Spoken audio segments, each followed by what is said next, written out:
Bonjour à toutes et à tous. Donc, j'ai le plaisir de vous accueillir sur cet atelier dont le thème est l'exploration et le traitement de la carence martiale, et qui va nous être présenté par le professeur Vérode Abitbol, qui travaille à Paris, à l'hôpital Cochin, et qui va tout nous expliquer sur la prise en charge de la carence martiale. Alors, pour commencer, donc, il s'agit d'un atelier qui est interactif. Donc, on vous invite vivement à poser toutes les questions que vous souhaitez via le chat. Et je poserai ensuite les questions à Véred, qui vous répondra évidemment avec plaisir. Il y aura également durant la session des QCU et des QCM pour lesquels vous pourrez voter sur votre ordinateur et ensuite nous aurons les réponses et on interprétera donc ces résultats. Donc, si vous êtes tous prêts, nous allons donc commencer. Je passe la parole à Véred. À toi, Véred. Merci d'avance. Mesdames et messieurs, chers modérateurs, voici mes liens d'intérêt et les objectifs pédagogiques de notre atelier. Donc, d'abord, connaître les principales causes de carence en fer, savoir en faire le diagnostic, connaître la stratégie étiologique en fonction du contexte et savoir proposer un traitement adapté. Un rappel sur le fer dans l'organisme. Vous savez que les réserves dans l'organisme, c'est la ferritine, 1000 mg. Le fer circulant, c'est le fer sérique sur la transférine et son coefficient de saturation qui représente 6 mg.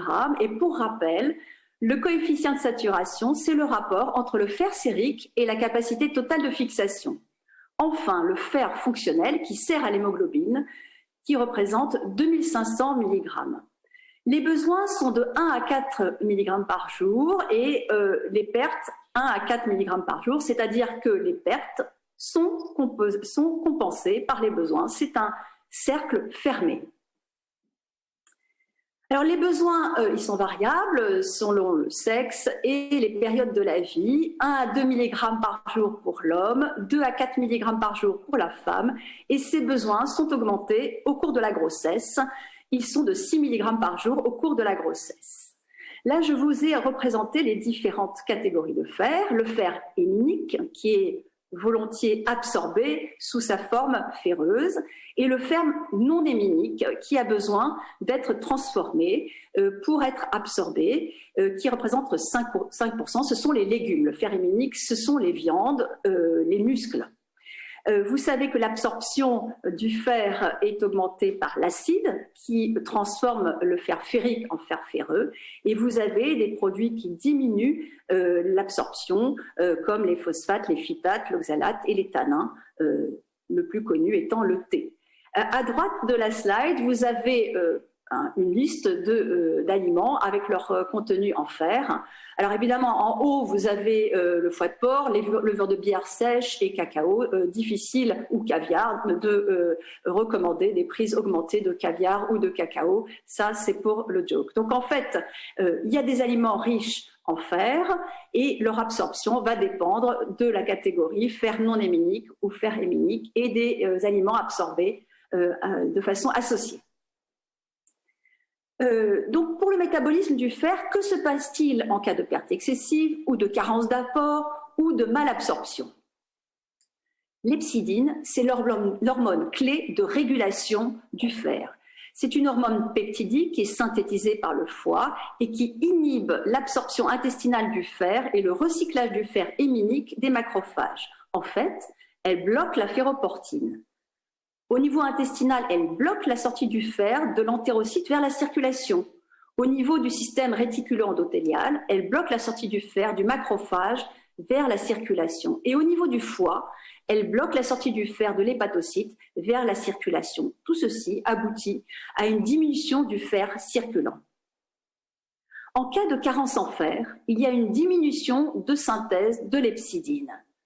Alors, qu'est-ce qui se passe ? Il faut mobiliser les réserves.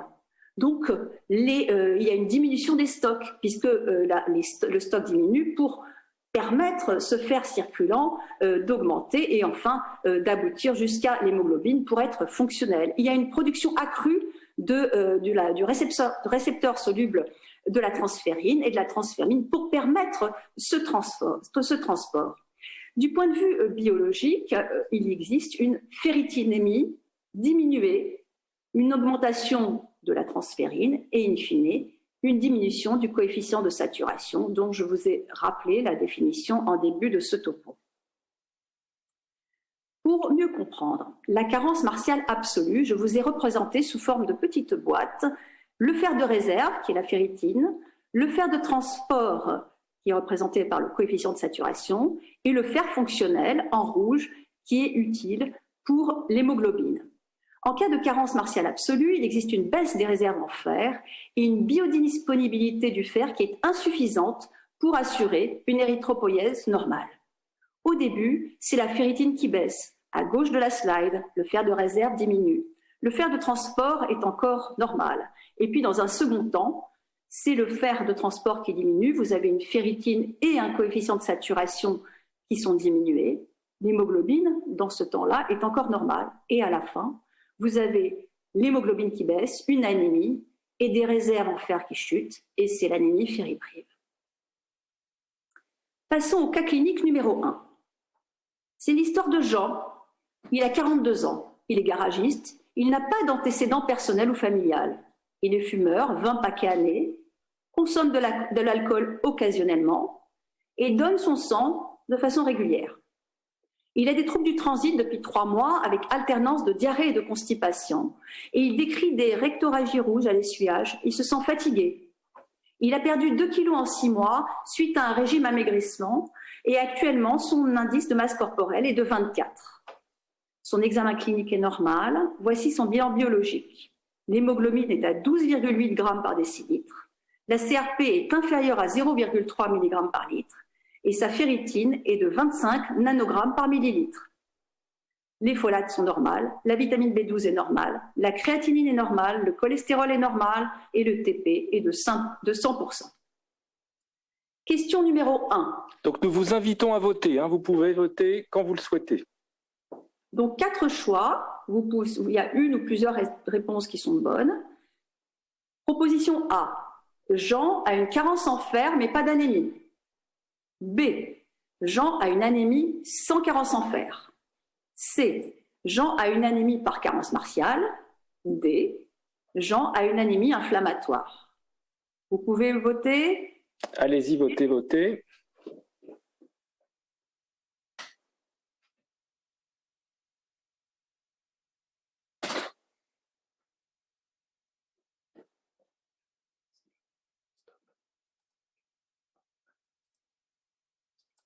Allez-y.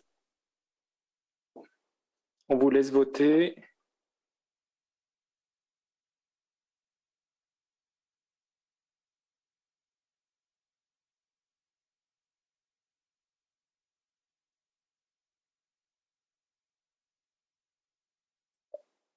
Donc les résultats, on a à peu près 40% de réponse A. Jean a une carence en fer mais pas d'anémie. Et l'autre 40% pour la réponse C.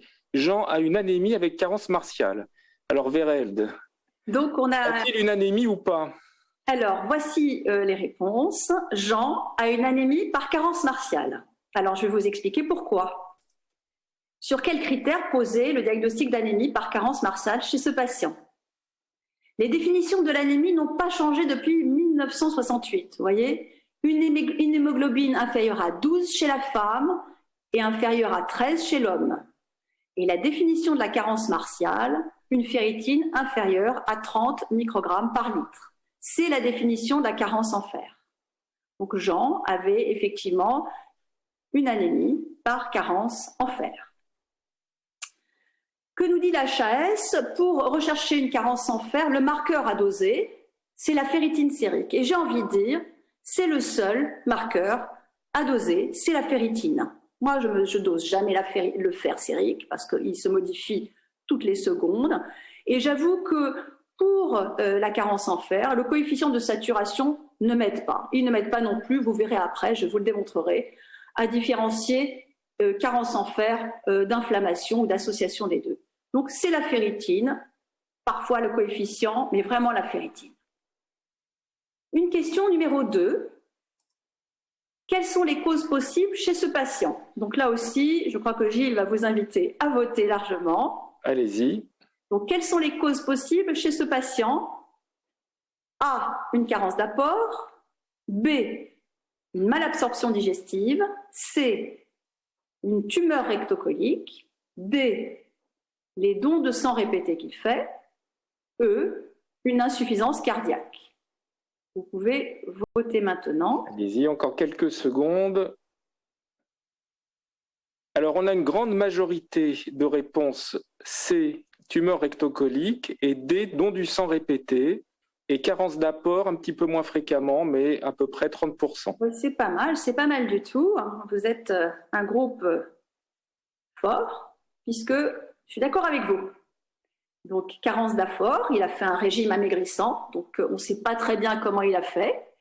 La tumeur, oui, toujours l'évoquer, bien sûr, et les dons de sang répétés, oui, ça c'est une cause de carence en fer. Il ne faut pas oublier d'interroger bien nos patients pour rechercher cette cause. Une troisième question pour vous. Qu'est-ce que vous allez faire avec Jean? Quelle est votre proposition de première intention? Première intention, hein? Question unique, réponse unique.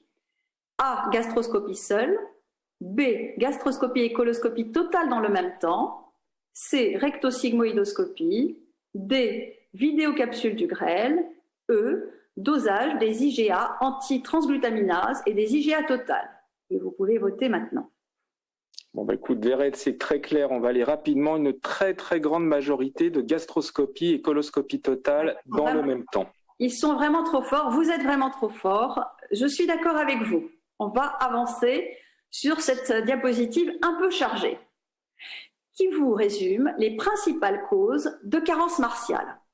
Alors, vous vous rappelez, au début, on a dit les pertes, les besoins, les apports doivent couvrir les pertes. Donc, ça explique un petit peu les mécanismes de la carence en fer. Soit il y a des périodes de la vie où il y a une augmentation des besoins et les apports n'ont pas suivi, comme les enfants, les adolescents, la grossesse et le traitement par érythropoïétine dans l'insuffisance rénale. Il y a besoin de fer pour la fabrication des loges. Oui. Une petite question. Quand tu parles de l'insuffisance cardiaque et de l'insuffisance rénale chronique, est-ce que tu as des mécanismes un peu à nous expliquer par rapport à la carence? D'accord. Donc en fait, l'insuffisance rénale chronique et l'insuffisance cardiaque, ce sont la carence en fer est multifactorielle. Pour commencer par l'insuffisance rénale, vous savez que c'est des patients, surtout je parle des patients avec insuffisance rénale qui sont dialysés, donc avec des pertes de sang répétées, des prélèvements répétés. Il y a aussi un phénomène inflammatoire, comme ces maladies chroniques, avec une augmentation de la sécrétion de l'hepcidine, donc une absorption du fer qui est diminuée. Et puis ces patients, surtout, quand ils vont être traités par érythropoïétine, eh bien ce fer, le peu de fer qu'ils ont, va être utilisé pour la fabrication des globules rouges. Pour l'insuffisance cardiaque, ce sont aussi des causes multifactorielles. Pareil, des patients fatigués qui s'alimentent moins. J'ai lu qu'il y a même une congestion digestive qui pourrait diminuer l'absorption du fer.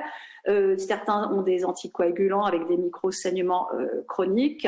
Et aussi, ce sont des anémies mixtes, hein, puisque vous avez aussi une augmentation d'hepcidine avec une insuffisance, une carence martiale fonctionnelle.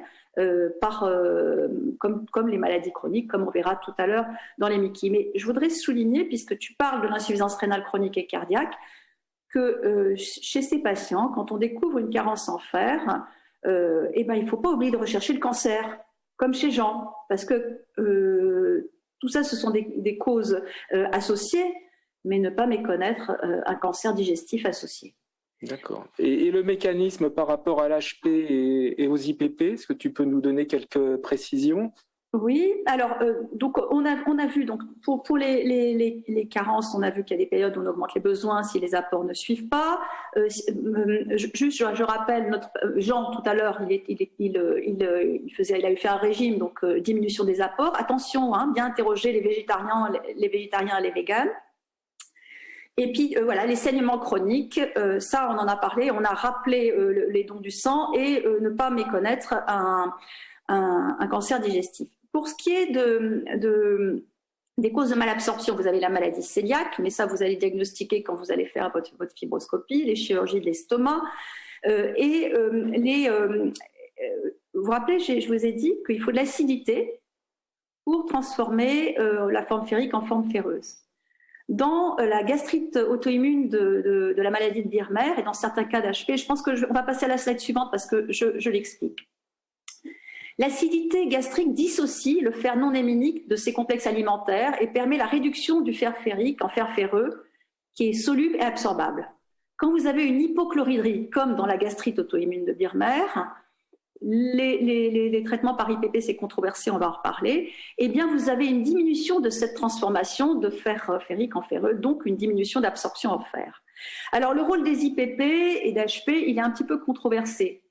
Si vous avez une diminution de l'acidité, on pense qu'il faut quand même des lésions digestives surajoutées pour qu'il y ait une carence en fer.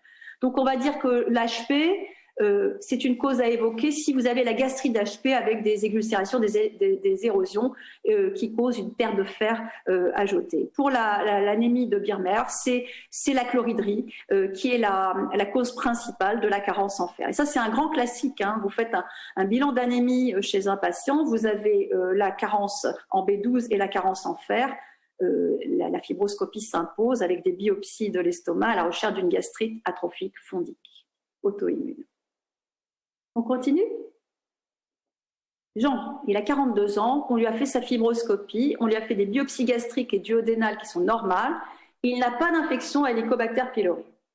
En revanche, la coloscopie a montré un gros polype que vous avez ici sur cette slide, et on a fait la polypectomie, on a réséqué complètement ce polype, et il s'agissait quand même d'un adénome en dysplasie de haut grade. Donc Jean, on va le soigner parce qu'il est quand même venu vous voir parce qu'il est fatigué, parce qu'il a une anémie ferriprive. On lui donne du fer oral pendant 3 mois. On lui recommande de prendre ça pendant les repas. On lui demande des prises fractionnées parce que vous savez que c'est très mal absorbé le fer oral et que les prises fractionnées, on espère qu'il y a un pourcentage de fer toujours le même qui sera augmenté par le nombre de prises. On le prévient quand même que ces selles seront noires et qu'il risque d'avoir des troubles du transit. Et on lui fait une ordonnance pour le bilan biologique à faire à 1 mois avec un dosage de la NFS et de la ferritine et à 3 mois. Et l'objectif, c'est d'augmenter la ferritine à plus de 30 nanogrammes par ml. Et on n'oublie pas de refaire une coloscopie de contrôle et de dépister les membres de sa famille. Alors, Véred, une petite question. Jean, avec 15 grammes d'hémoglobine, est-ce que tu vas le supplémenter de la même façon ou pas? Moi, personnellement, oui. La carence en fer, même sans anémie, peut occasionner des symptômes. Jean, il était fatigué, mais vous avez de multiples symptômes qui peuvent être causés par une anémie ferriprive, De multiples symptômes peuvent être ressentis par nos patients avec une carence martiale, même sans anémie. On parle de fatigue, mais il peut y avoir des troubles de la libido, une chute des cheveux, le syndrome des jambes sans repos, etc., des vertiges, des troubles de la concentration. Donc tout ça fait que moi, quand je trouve une carence en fer, je la traite, même sans anémie. Donc l'asthénie peut être expliquée par la carence sans anémie. Exactement. D'accord. Très bien. Alors, n'hésitez pas, avant de passer à notre deuxième cas clinique, à poser vos questions via le chat. Je transmets tout à Véred. N'hésitez surtout pas. Je te laisse la parole, Véred. Vas-y. C'est parti pour le cas clinique numéro 2. C'est Irène, sans jeu de mots, qui a 31 ans, qui est une jeune patiente qui a une maladie de Crohn jéjunale, iléale et colique gauche depuis l'âge de 22 ans. Irène est une infirmière, elle est maman de 3 petites filles de 6 ans, 4 ans et 18 mois. Elle a un suivi très irrégulier et elle ne prend plus de traitement de fond.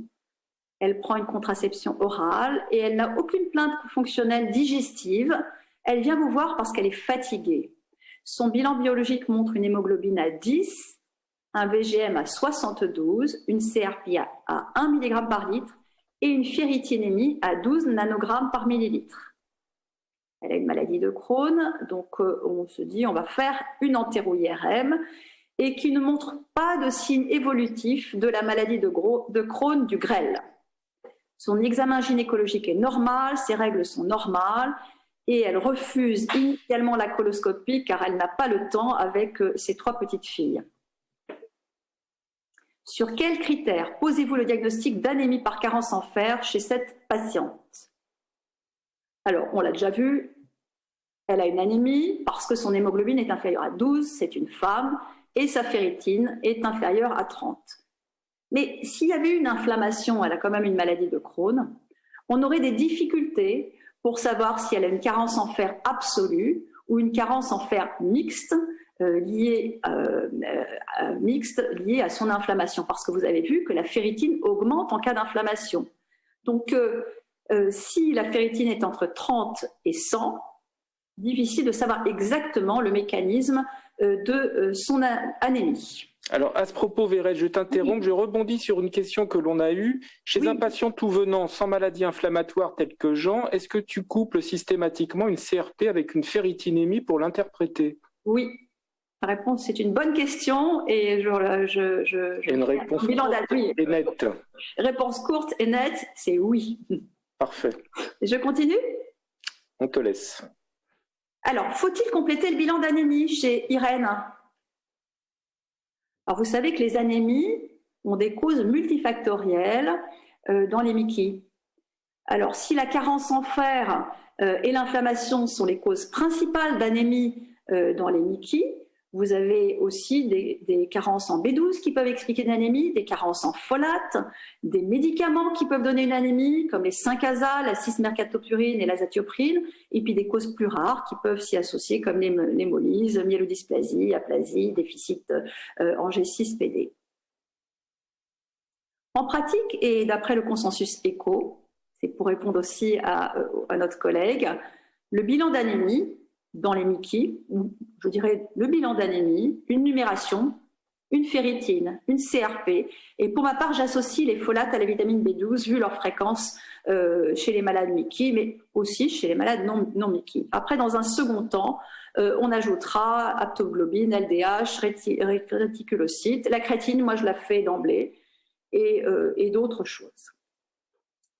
Une question pour vous. Vous avez retenu le diagnostic d'anémie par carence en fer chez notre patiente. Quel en est le mécanisme possible?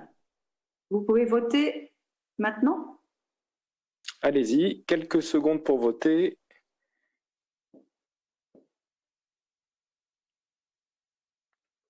Plusieurs causes possibles, bien entendu. Voilà. On a eu beaucoup de votes. Donc, en réponse A, dans la majorité des cas, 85%. La carence d'apport, évidemment, dans à peu près la moitié des cas avec la malabsorption. Le déficit au cours de la grossesse, également dans un tiers des cas. Par contre, le syndrome de l'asthénie de Ferjol, donc tu vas peut-être nous dire quelque chose, n'a pas eu de succès. Donc, moi, pour ma part, j'ai coché tout. Alors, les saignements digestifs occultes, elle a une MICI. Carence d'apport, c'est possible, c'est une femme occupée qui vient d'avoir 3 petites filles et surtout dont les besoins ont augmenté avec ses grossesses répétées et peut-être que le régime n'a pas suivi. Le syndrome de l'asthénie de Ferjol, c'est un syndrome psychiatrique, vous savez, où et c'est souvent, ça a été décrit en fait dans le corps paramédical. Donc, vous vous rappelez, notre patiente, elle est infirmière, des gens qui se font des saignées et qui prennent des médicaments sans qu'on le sache et donc, on l'a évoqué, c'était juste pour rappeler cette cause rare, anecdotique, mais à laquelle il faut savoir penser chez des personnes qui sont dans le corps médical, paramédical, parfois. Alors, oui, pardon. Vas-y. La malabsorption, c'est tout à fait possible avec sa maladie de Crohn du grêle et oui, le déficit acquis au cours de ses grossesses. C'est la raison pour laquelle j'ai tout coché. Oui. Alors, pour rebondir à nouveau sur une question par rapport aux femmes qui... pour une évaluation de l'abondance des règles, qu'est-ce que tu considères comme règle normale ou comme ménorragie qui pourrait éventuellement expliquer une carence martiale, peut-être en dehors du contexte de MICI? Alors, comment elles évaluent qu'elles ont des règles abondantes en fonction du nombre de changes qu'elles doivent effectuer? Et toi, est-ce que tu as des critères des critères de référence pour juger que c'est effectivement des ménorragies qui peuvent entraîner une carence? Je vais te retourner la question, Gilles. D'accord. Bon, oui. Question suivante. Je pense que c'est le nombre de changes. Oui, le nombre de changes. Mais en fait, je ne sais pas exactement. Mais si elles estiment changer beaucoup pendant les règles, c'est qu'elles sont abondantes. Les femmes, elles savent si elles ont des règles abondantes. J'avance? Vas-y. Alors, vous rappelez ça, les besoins, les pertes, c'est un cercle fermé. Il faut que les apports compensent les pertes. On a la ferritine, qui sont les réserves, le fer circulant avec sa transférine et son coefficient de saturation, et le fer fonctionnel qui va servir pour l'hémoglobine. Alors les pertes en fer quotidiennes physiologiques sont de 1 à 2 mg par jour par desquamation intestinale, de 20 à 40 mg pour un cycle menstruel, ça va nous faire avancer sur la question précédente, et vous savez que 10 ml de sang apporte ou fait perdre 5 mg de fer. Et le déficit maternel en fer est estimé entre 700 et 1200 mg pour une grossesse. Et notre patiente, vous voyez, elle a eu plusieurs grossesses rapprochées, donc ses pertes et ses besoins ont donc augmenté significativement. Quant à la carence martiale au cours des MICI, c'est la principale cause d'anémie chez les patients atteints de MICI. Et on revient toujours à la même chose, la carence en fer peut altérer la qualité de vie des patients, même sans anémie. En plus, elle peut augmenter le risque thromboembolique et sa prévalence est de 36 à 90% selon la définition et les cohortes étudiées, la prévalence moyenne étant de 45%. Et par quel mécanisme le risque thromboembolique? Alors vous savez que de base, le risque thromboembolique est augmenté chez les patients atteints de MICI, et vous savez qu'au cours des phénomènes inflammatoires, vous avez parfois des thrombocytoses très importantes, et vous savez que la carence martiale peut être associée aussi à une thrombocytose, donc je penserai plutôt à ces patients-là. OK? Très bien. Alors Irène, on a complété, elle a fini par accepter une coloscopie parce qu'on a bien discuté avec elle.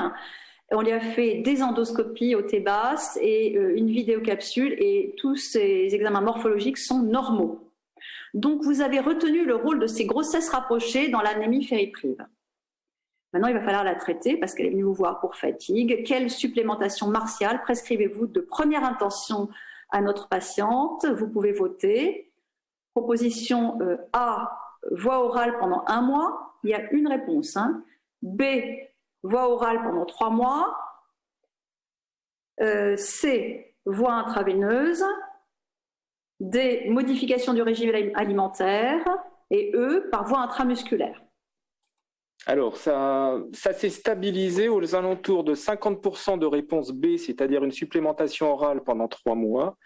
Et 50% pour la réponse C, qui est une supplémentation par voie intraveineuse. Ah, ça, c'est très intéressant et ça va alimenter notre discussion.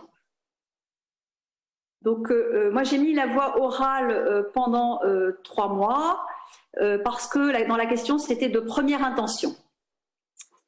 Alors, le traitement de la carence en fer dans le MICI, vous savez que le fer oral est le traitement de référence à cause de son coût faible, de son caractère non invasif. Toutefois, il est mal toléré, il fait mal au ventre chez les patients qui ont des MICI. Il est mal absorbé chez les patients inflammatoires, ce qui n'était pas le cas de notre patiente, mais c'est un traitement long. Il nécessite plusieurs semaines pour augmenter l'hémoglobine. On voit ça sur la slide, sur le tableau de gauche. Au moins 2 à 3 mois pour normaliser l'hémoglobine et parfois plus de 6 mois pour restaurer les stocks, c'est-à-dire pour avoir une ferritinémie à plus de 30 nanogrammes par litre. Alors le fer oral, c'est un traitement de première intention en l'absence d'inflammation et en l'absence d'antécédents d'intolérance au fer oral. Donc c'est les 2 conditions pour donner le fer oral de première intention chez les patients atteints de MICI. Donc c'est ce qu'on donne à Irène. Et on la revoit 18 mois plus tard, et là, la maladie de Crohn s'est réveillée au niveau iléocécal. Vous avez en bas à droite son iléoscopie. Vous voyez, il y a de multiples ulcérations. On lui fait un bilan biologique. Elle a 10 grammes par décilitre en hémoglobine, un VGM qui a 102, une CRP augmentée à 35 et une ferritine normale à 58 nanogrammes par ml. C'est une atteinte purement iléale et on la traite par budesonide 9 mg par jour. Alors avant peut-être de passer à la suivante, est-ce que tu as une préférence pour la supplémentation orale en fer avec un fer particulier qui serait mieux toléré? Je connais 2 noms de fer, donc je ne peux pas non plus faire de publicité, mais on peut le dire, je donne soit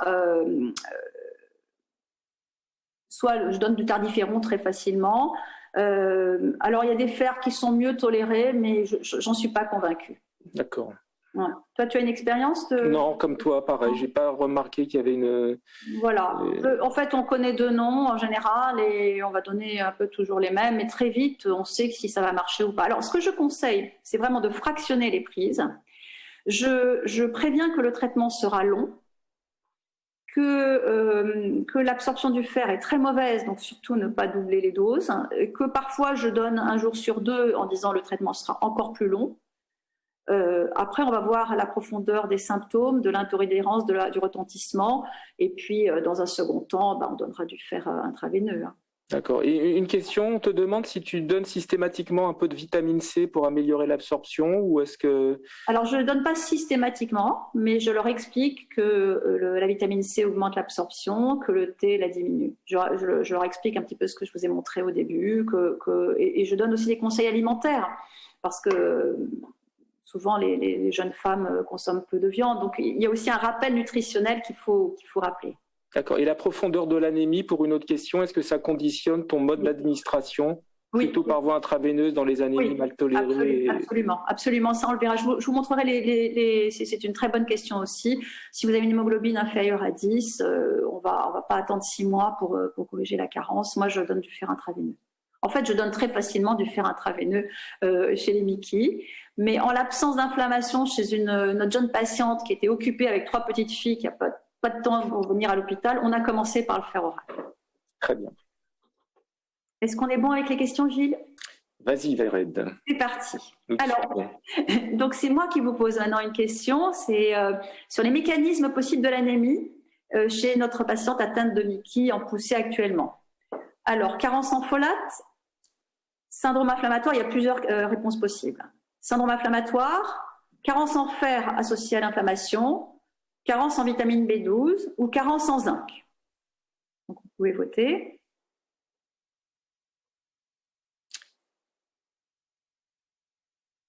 Alors, on a une grande majorité de réponses A, la carence en folate, de réponse B, ce syndrome inflammatoire et de réponse C, de carence en fer associée à l'inflammation, en gros dans 3/4 des cas, et également de carence en vitamine B12. Et la réponse E n'a pas eu de succès du tout. Ils sont vraiment très forts, vous êtes vraiment très forts parce que voilà, j'ai fait comme vous, j'ai voté comme vous. D'ailleurs, je vous ai expliqué que l'anémie chez les patients atteints de Mickey, elle est multifactorielle et toutes ces causes sont les causes les plus fréquentes d'anémie au cours des Mickey et il n'y a pas de carence en zinc qui soit responsable d'anémie. Alors, notre patiente sans carence en folate avec son anémie ferriprive, est-ce que tu associes systématiquement des folates jusqu'à la crise réticulocytaire pendant les 10-15 premiers jours? Non, je fais rien de systématique. Moi, j'ai les dosages, je me base. Si assez de folate, je ne donne rien de systématique. Moi, vous verrez, je colle au dosage si je les ai faits. D'accord? Donc, on explique un petit peu l'inflammation et la carence en fer. Hein, je vous ai dit que c'est un petit peu compliqué de juger en biologie.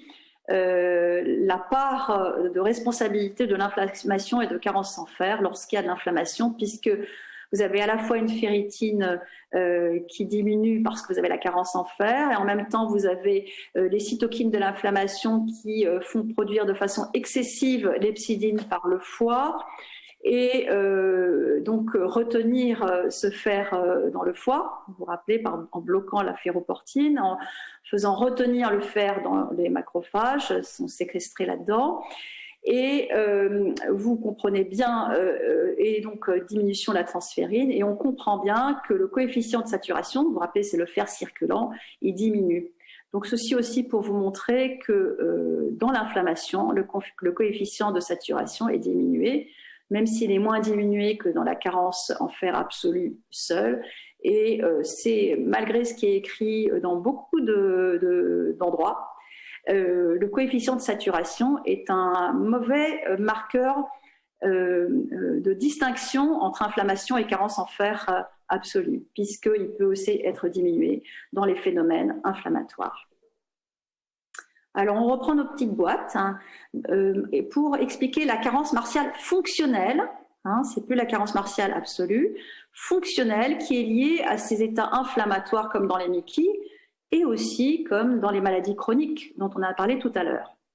Donc, dans la carence martiale fonctionnelle, il y a une insuffisance de mobilisation du fer pour l'érythropoïèse à partir des lieux de stockage, puisqu'ils sont séquestrés, et de transport, quel que soit l'état des réserves tissulaires.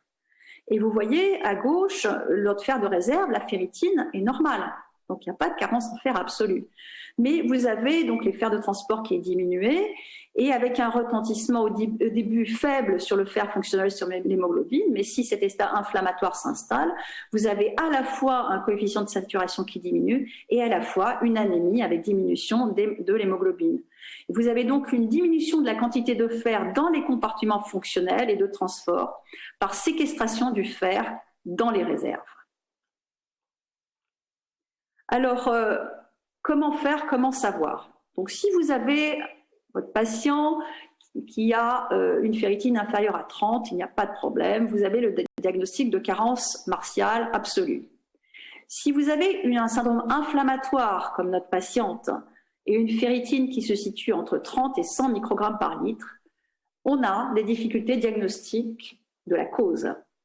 Alors, les recommandations diverses, et notamment dans les MICI, sont basées sur des avis d'experts. Il n'y a pas de référence par rapport à une ponction de moelle, par rapport à des colorations de Pearls. C'est des avis d'experts qui disent, bon, c'est peut-être la moins mauvaise des solutions, c'est d'augmenter les seuils. On va dire qu'il y a une carence en fer lorsque la ferritine est inférieure à 100. On va mettre un seuil à 100 en cas d'inflammation. Mais vous savez bien que si on augmente les seuils de diagnostic, si la méthode est plus sensible, elle est aussi moins spécifique avec des risques, parfois, de surtraiter les patients avec du fer. Alors moi, je vous recommande cet article qui est maintenant ancien, mais qui est paru dans une très bonne revue, dans la New England Journal of Medicine, et qui est une revue sur le diagnostic étiologique des anémies en présence d'inflammation. Donc je vous laisse suivre l'arbre. Vous avez une anémie, et vous avez évidemment un coefficient de saturation qui est bas dans les deux cas et qui ne vous permet pas de trancher entre carence en fer absolue et inflammation.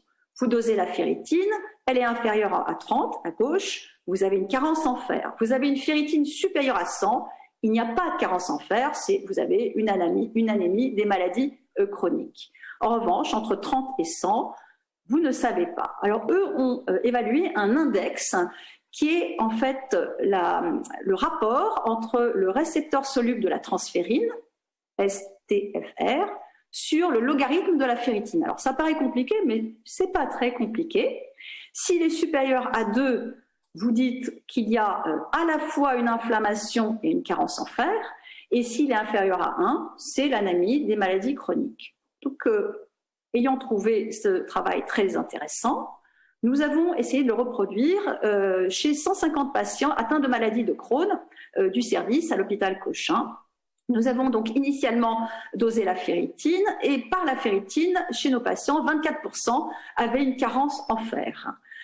Chez 30% des patients, on a éliminé la carence en fer et chez 46% des patients, carence en fer et inflammation ou pas, on a dosé le récepteur soluble de la transférine, on a utilisé notre machine à calculer, on a divisé par le logarithme de la ferritine et on a pu augmenter le nombre de carences en fer diagnostiquées de 36%. Donc, il nous a aidé à distinguer entre les deux et de traiter de façon adéquate avec des perfusions de fer. Alors, vous me direz, dans l'anémie inflammatoire, vous dites que finalement, il y a une anémie, il n'y a pas beaucoup de fer qui circule, les réserves sont normales, même augmentées dans l'inflammation. Pourquoi ça vous pose un problème de surtraiter? C'est une question que vous auriez pu me poser. Pourquoi ne pas faire une perfusion de fer? Évidemment, les patients qui ont une anémie inflammatoire sans carence absolue, vous allez leur perfuser du fer, leur hémoglobine va s'améliorer, mais après, ça va récidiver. Et le risque, finalement, ce sont des perfusions de fer répétées, et un stockage qui augmente de ferritine, et avec des risques d'hémochromatose secondaire, comme les patients dialysés. Les néphrologues ont pu l'observer et ont publié à ce sujet. Donc, qu'on fasse une perfusion de fer à un patient très anémique, on va l'améliorer, mais les perfusions répétées en l'absence de carence martiale absolue, je pense que c'est déconseillé. Et puis, il y a autre chose, c'est que chez les patients très inflammatoires dans les muquilles, vous connaissez le rôle du fer, qui est finalement un nutriment pour les bactéries de la flore. Hein. Et en théorie, il y a un risque finalement de translocation bactérienne si vous perfusez du fer en phase aiguë, très inflammatoire chez les patients. C'est jamais une urgence de perfuser du fer. Moi, personnellement, j'attends un petit peu quelques jours, par exemple dans les colites graves, avant de donner du fer quand les patients sont un petit peu moins inflammatoires. Donc, en pratique, deux approches, parce que finalement, le dosage du récepteur soluble de la transférine, il n'est pas disponible partout, il n'est pas remboursé en ville. Et donc, comment faire chez un patient inflammatoire qui a une ferritine située entre 30 et 100 et un syndrome inflammatoire? Alors, la première solution, qui est finalement la plus fréquente, vous traitez l'inflammation, si vous avez de la chance que ça passe vite. Très vite, vous allez, en redosant la ferritine, la carence en fer va se démasquer et vous allez avoir en fait en quelques jours la ferritine qui va reprendre son taux qui est le reflet des réserves en fer. Si ça reste compliqué et si vous avez ce marqueur de disponible, vous pouvez doser le récepteur soluble de la transférine et calculer ce ratio qui est facile. Il suffit d'avoir une machine à calculer pour le calculer. Et il y a des précautions particulières pour le doser? Il faut être à jeun? Il y a des précautions à prendre? Non, pas particulièrement. Là où il y a des précautions, c'est quand vous dosez, ce que je ne fais jamais, le fer sérique, parce que le fer sérique, il est variable selon beaucoup d'éléments, mais pas pour la transférine. Très bien. Donc, question 7, vous démontrez l'existence d'une carence martiale associée à l'inflammation chez la patiente et on vous demande quelle supplémentation proposer. Alors, voie orale pendant 3 mois, voie orale pendant 6 mois. Est-ce que vous faites une perfusion intraveineuse de carboxymaltose ferrique ou bien vous choisissez le fer intraveineux sucrose ou bien vous associez la voie orale et intraveineuse? À vos votes. Allez-y, votez. Je vous laisse encore un petit peu de temps, allez-y.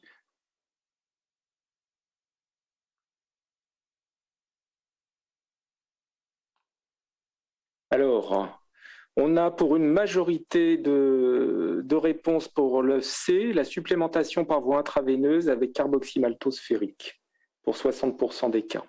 Ouais, très bien. C'est ma réponse aussi.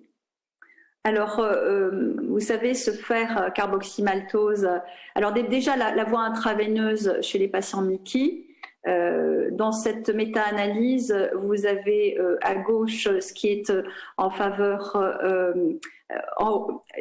dans le haut de la diapositive, l'efficacité entre le fer oral et le fer intraveineux. Et à droite, vous avez ce qui est en faveur du fer intraveineux. Et vous voyez que l'efficacité, la rapidité pour normaliser l'hémoglobine est largement supérieure pour le fer intraveineux. Ça, c'est pour le choix de la voie d'administration. Après, pour la survenue d'effets indésirables et l'arrêt des traitements liés à l'intolérance, vous voyez que dans la partie basse de la diapositive et dans la partie gauche du diagramme, que la voie orale est responsable dans la majorité de phénomènes d'intolérance qui font que les patients, malheureusement, arrêtent leur traitement. Donc, ce sont deux arguments pour la voie intraveineuse. Et ça, c'est ce que nous disent les recommandations ECHO. Le fer en injection intraveineuse est indiqué en première ligne chez les patients qui ont une MICI active. Donc ça, c'est pour répondre à la question du collègue ou de la collègue tout à l'heure. Maladie Crohn active, ça, on le comprend bien, puisque une maladie active égale inflammation, hepcidine, malabsorption du fer oral. Chez les patients qui ont un antécédent d'intolérance au fer oral, chez les patients qui ont un taux d'hémoglobine inférieur à 10 et chez les patients qui ont besoin d'un traitement par érythropoïétine, et j'ai expliqué pourquoi tout à l'heure. Et aujourd'hui, l'estimation des besoins en fer est beaucoup plus simple avec le fer carboxymaltose parce que vous n'avez besoin que du taux d'hémoglobine initial et du poids corporel. Et cette méthode est plus efficace dans l'anémie avec anémie ferriprive que le dosage basé sur la formule de Ganzoni. Je ne sais pas si vous vous rappelez de cette formule qui était tellement compliquée que finalement on ne l'utilisait pas. D'ailleurs, je l'ai barré en haut de notre diapositive. Aujourd'hui, on a besoin du poids et de l'hémoglobine. Si vous avez un poids supérieur ou inférieur à 70 kg, vous aurez des besoins qui seront plus ou moins importants et selon votre taux d'hémoglobine. Alors, ce qu'il faut savoir, c'est que vous ne pouvez pas dépasser 1000 mg par perfusion, hein, et vous ne pouvez pas dépasser 1000 mg par semaine. Ce qui veut dire que si vous avez, par exemple, on regarde en haut à droite, un patient de plus de 70 kg qui a une hémoglobine à 9, donc vous devez lui apporter 2000 mg et vous allez faire ça en 2 semaines de perfusion. Alors pour comparer le fer carboxymaltose et le fer sucrose, avec le fer carboxymaltose, le grand avantage, c'est que vous apportez beaucoup plus de fer en une perfusion. C'est la raison pour laquelle, en 3 perfusions, vous avez quasi normalisé votre hémoglobine ou augmenté de plus de 2 dans ce travail de gastroentérologie en 2011, et vous aviez besoin de beaucoup plus de perfusion avec le fer sucrose. Il y a encore une place pour le fer sucrose actuellement ou pas? Alors, on l'utilise toujours? Moi, il m'arrive de l'utiliser chez quelques patients qui sont allergiques au fer carboxymaltose et le pharmacien de l'hôpital m'en garde un petit stock et je lui signale patient allergique au fer carboxymaltose et à ce moment-là, il peut me délivrer du fer sucrose. Alors, pardon ? Vas-y, je t'en prie. Donc, certains patients ont une allergie croisée, mais certains patients n'ont pas d'allergie croisée. Donc, c'est un bon moyen de traiter ces patients qui peuvent avoir une allergie. Et la dose maximale est différente, hein, de 300 mg, c'est ça, par perfusion? C'est exactement ça. Le bon Venofer, oui. Exactement ça. Donc, c'est indéniablement un progrès pour traiter nos patients carencés en fer et qui ont besoin de fer intraveineux. On va peut-être poser des questions sur cette perfusion en fer de carboxymaltose. Je vous ai déjà donné quelques réponses. Alors, les modalités pratiques. Vous pouvez voter. Hein. Vous pouvez voter là où les propositions suivantes sont exactes. A. Le fer carboxymaltose peut être perfusé par une infirmière à domicile. B. La perfusion de fer doit être faite dans un environnement disposant des moyens nécessaires pour assurer une réanimation. C. Avec le fer carboxymaltose, une perfusion unique de 1500 mg est possible. D. La dose maximale par perfusion est de 1000 mg par semaine. E. La durée minimale de perfusion est de 15 minutes pour 1000 mg. F. La surveillance minimale post-perfusion est de 30 minutes. Vous pouvez voter. Alors, au niveau des votes, on a une majorité très très nette pour les réponses B que je ne vais pas redétailler, la D et la E. D'accord. Alors, voici mes réponses.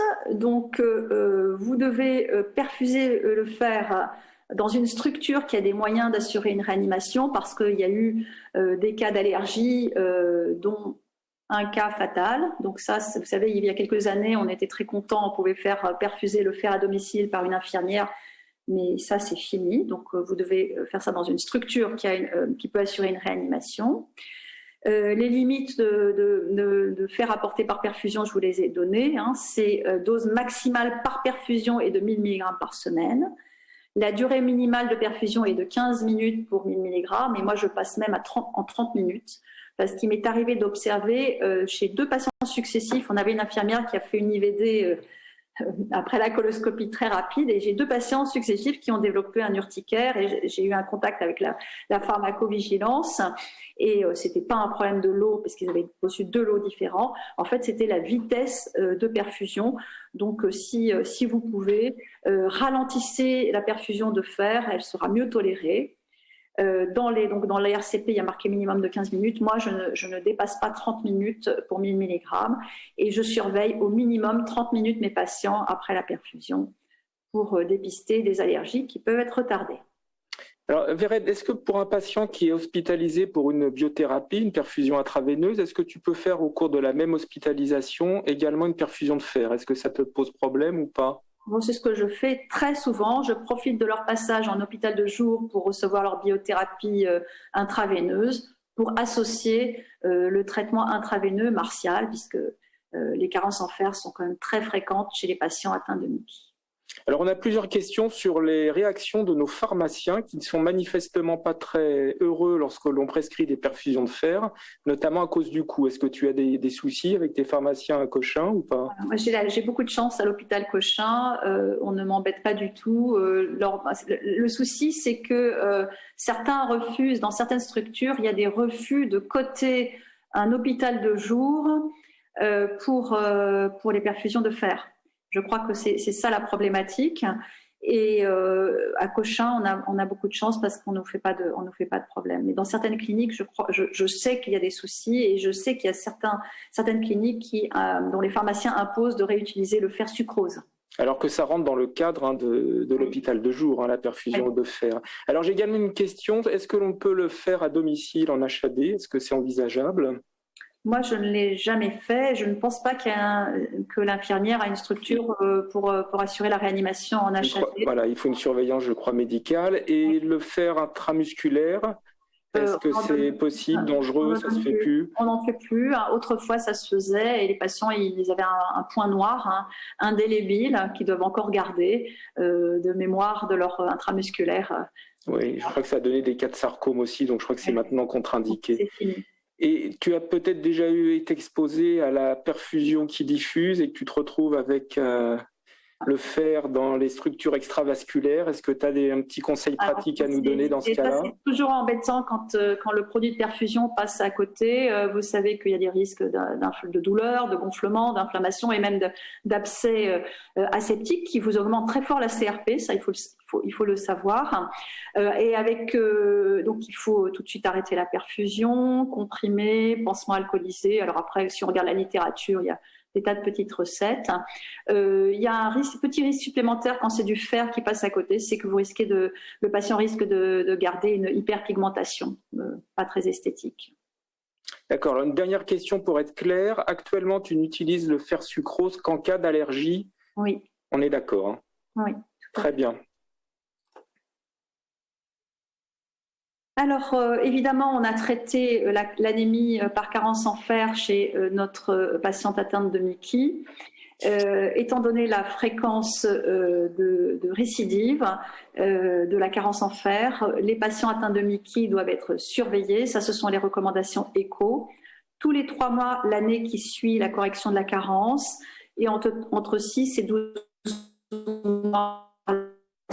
Moi, dans ma pratique, les patients, ils ont un bilan martial, et d'ailleurs en folate et en B12 également, tous les 6 mois. Et je vous remercie de votre attention.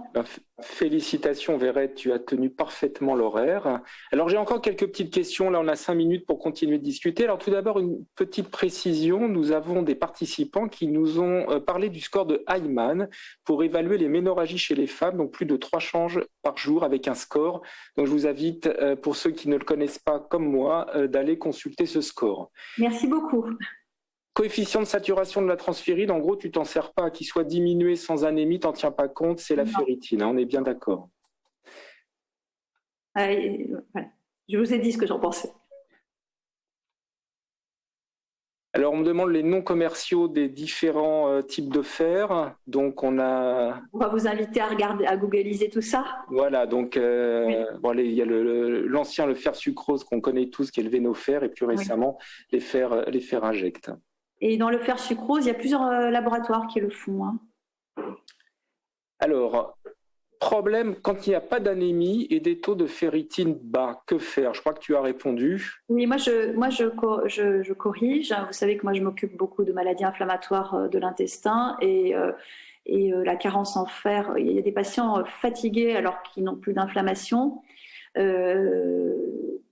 Donc moi je corrige d'une manière générale toute carence en fer, même en l'absence d'anémie. Et d'ailleurs, les recommandations le statuent aussi. Alors, une question très simple à répondre, très courte. Comment traiter l'anémie inflammatoire quand il n'y a pas de déficit en fer? et quand tu n'as pas de possibilité de traiter l'inflammation, qu'est-ce que tu fais? Donc, anémie, pas de carence en fer, inflammation que tu ne peux pas traiter. Alors, on ne peut pas traiter parce que finalement, je dirais que c'est problématique. C'est surtout problématique, c'est de ne pas pouvoir traiter l'inflammation de mon patient, qui a en plus une carence en fer. Je dirais que c'est un problème supplémentaire, mais mon problème majeur va être ma Mickey qui résiste au traitement médical. Donc là, on voit si on doit changer de traitement. Il y a plusieurs traitements. Mettons maladie de Crohn, donc il va falloir switcher, optimiser, swapper le traitement, et parfois on va recourir à la chirurgie. Mais ça dépend de la maladie sous-jacente. Et une anémie inflammatoire profonde sans possibilité de traitement de l'inflammation et sans carence, tu le transfuses en fonction de la tolérance de l'anémie? Oui, bien sûr, je transfuse en fonction de la tolérance de l'anémie. Je vous ai dit que je n'étais pas opposée dans le principe de passer, d'ailleurs c'est ce que font les cardiologues, quand ils perfusent en fer leur anémie multifactorielle, parce qu'en fait les cardiologues, ils ont aussi augmenté le seuil. Comme je vous ai montré, pour eux, une carence en fer, c'est inférieur à 100 nanogrammes par litre. Donc, dès lors qu'ils ont inférieur à 100, ils vont donner du fer. Mais en fait, ils traitent tout en même temps. Ils vont traiter leur carence en fer fonctionnelle. Donc, ils vont un peu faire monter leur hémoglobine. Ils vont aussi saturer leur réserve. D'aller donner 1 ou 2 perfusions pour passer un cap, je ne suis pas opposée. Pas en grande période inflammatoire, mais attention aux perfusions répétées en l'absence de carence en fer absolue. C'était mon alerte. Très bien. Allez, toute dernière question. On va essayer de simplifier les choses. Quels sont les critères qui vont te motiver à explorer l'intestin grêle, par exemple par vidéocapsule, en cas d'anémie chronique fériprive, sans parler de patients connus pour une Mickey? Donc, la meilleure indication de vidéocapsule, c'est d'abord, toute carence en fer doit être explorée. Donc, on a parlé de tas de causes plus rares, mais notre premier patient, finalement, il avait un polype en dysplasie de haut grade. Ne pas oublier nos basiques. Donc, la carence en fer doit être explorée. Cause digestive numéro 1, cause gynéco. Voilà. Quand vous avez un examen gynéco normal chez la femme et que vous avez fait votre fibroscopie et votre coloscopie et vos biopsies qui vous éliminent une maladie cœliaque ou une maladie de Birmer, vous continuez l'exploration et vous allez faire une vidéocapsule pour rechercher une cause dans le grêle. Donc la meilleure indication de vidéocapsule du grêle aujourd'hui, c'est la carence en fer avec fibrocolo normale. Et tu attends le premier épisode de carence où tu te permets de supplémenter, de corriger, puis de voir en cas de récidive d'explorer le grêle, ou tu as plutôt tendance à le faire systématiquement? C'est une très bonne question. Ça dépend qui j'ai en face de moi. Si j'ai une jeune femme végétarienne, je vais d'abord corriger les habitudes alimentaires. Donc interrogation sur les habitudes alimentaires, sur les causes, sur les règles, etc. Et le retentissement. Je vois la fréquence des récidives, la tolérance. Si j'ai une personne plus âgée, un homme, j'irai plus à la vidéocapsule. Parfait. Écoutez, je pense qu'on arrive à la fin de notre atelier. Donc, je remercie vraiment très chaleureusement Vered pour ce super topo. On a appris énormément de choses. Je remercie tous les participants pour votre participation active. On a eu énormément de questions. Alors, c'est vrai, malheureusement, j'ai pas pu toutes les poser, mais vous pouvez toujours les envoyer par chat et puis on fera communiquer ces questions à Vered qui vous répondra jusqu'à mi-avril. Écoutez, je vous remercie vraiment tous de votre participation et puis nous vous souhaitons une bonne fin de congrès et un bon week-end. Merci, au revoir, merci Vered. Au revoir. Au revoir.